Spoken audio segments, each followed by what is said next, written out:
Kimberly, Guilfoyle, and the rest of the five aren't happy at all at the fact that young people are becoming increasingly politically active, and they're willing to do it on topics like the economy. We're going to take a look at a bit of a recent broadcast of the five and break down exactly why they're so salty.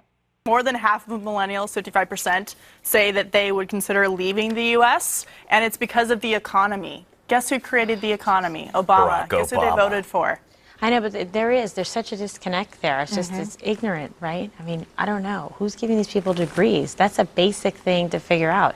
If you don't like it and you're upset about the economy, who's in office? Like, why are you complaining about some, do something, exercise your vote, but they want a handout instead of doing something about it, exercising their vote, being proactive about getting a job, instead of feeling entitled to be handed it to them. So look, I'm not here to tell you, oh, the five is wrong. The things they believe about politics and the things that they tell you are inaccurate. I understand that you already know that, but I do want to break it down a little bit because I think that what we just saw on the five should actually make us feel a little bit better about the state of American politics and perhaps the future of American politics as well. And so the part that I want to talk about specifically is what you just saw there. You're upset about the economy. Who's in office? Why are they complaining about it? Do something. Exercise this vote. But they want a handout instead of doing something about it, being proactive about getting a job.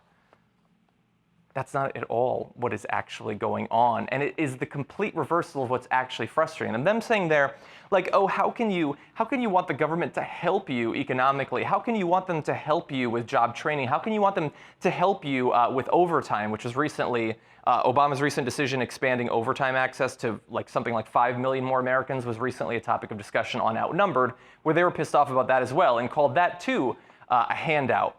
A handout to people who are working overtime, who are working more than full hours, more than a full-time job. That's a handout to those people, those lazy people who have gone above and beyond full-time, but I digress. They're not mad that these people are too lazy. They're mad that these people are the opposite of lazy. They're mad that apparently young people, and especially poor people as well, are becoming so politically active that their economic goals are starting to translate into actual government policy. That is not a sign of laziness. That is a sign of vigor. That is a sign of strength. That is a sign of ambition. Why do you think that we're seeing the minimum wage starting to go up in some cities and some states around the country? Because the people on minimum wage are just so goddamn lazy? And man, if they just stay still for long enough, suddenly it triggers a raise in the minimum wage. No, that's not how it works.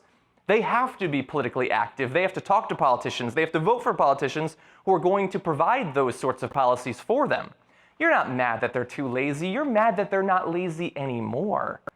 Oh, and I love it. And by the way, you just want a handout. Okay, Kimberly, Guilfoyle, if we were to cut taxes on corporations, or if we were to cut taxes on the wealthiest Americans, would that not be a handout to them? If we were to give them more pay, allow them to keep more of their pay, allow them to not do, the estate tax or something like that. No, of course, that would not be a handout then. For some reason, if you're making a little bit of money per hour, anything extra is a handout. But God, if you're making more money than an emperor or a sultan could ever spend in a lifetime, then anything above and beyond that, gimme, I gotta get some of it. I love watching them talk about the economy.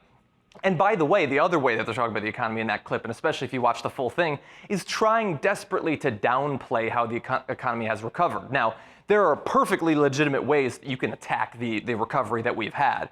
It has not been nearly egalitarian enough. Wages are not going up fast enough. But the economy has recovered in a number of different ways. There are more jobs. We just added something like 300,000 in the last report. Unemployment is at the lowest that it has been for a very long time, certainly since Obama came into office. And to pretend that none of that matters, or more importantly, to pretend that if a Republican was president right now, you would not be trumpeting those changes, is absolutely ridiculous. It is farcical. Okay, there's a lot more that needs to be done to make the economy strong, but trying to pretend that the labor participation rate going down is purely a function of people leaving the labor market. No, we have more and more older people, baby boomers, who are choosing to retire rather than to work. Okay, that and a number of other reasons, the reason the labor participation rate is going down. No, the economy is recovering to some extent, maybe not the way that I would like, but it is actually, by the way, exactly the way that they would like. that shares of companies, the prices are going up. You know, it may only be the top 1% that's really making more money than they were before the recession, but that should be exactly what they want. I don't know what more they could hope to get out of this. Anyway, I get fired up anytime I talk about Fox, obviously. One of the principal missions of this channel, or why I do my own videos here, is I do want to critique the media.